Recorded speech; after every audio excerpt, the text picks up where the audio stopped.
Ano nga? Ano pa yung sinabi ni Lord dito? Maliwanag sa buhay. Pag-apply.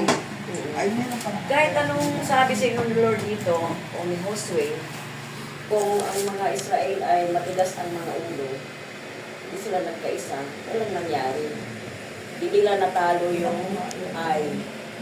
Pero dahil nga mayroon silang pusong Sumusunod ni Kristo. pusong nakikinig sa mga instruction na binigay ni Lord kay Josue at pinakinggan nila rin si Josue bilang tagapanguna nila. Kaya magandang takbo. Talagang natalo yung kanila. Sinamahan talaga sila ni God.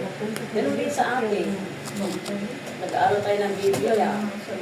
Binabasa natin ng Biblia. Nakikinig tayo ng mga sermon, mga pag-aaral, pagtuturo.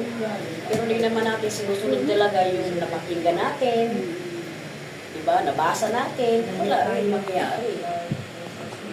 Hindi natin malakalo si Diablo. Yung mga kalaban natin, nandyan lang. Kung hindi nyo alam, nandito may kalaban tayo ngayon na bulong-bulong sa atin.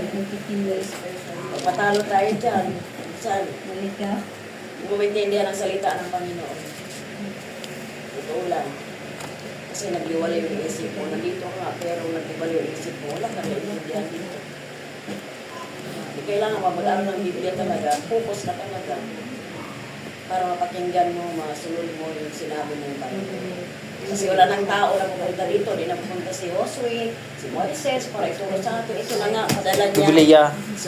Sinulat na niya sa ano sa bayan ng Ibal ba 'yon? Bundok na Ibal. Oo, di ba? Walang Ibal dito. Ito na lang.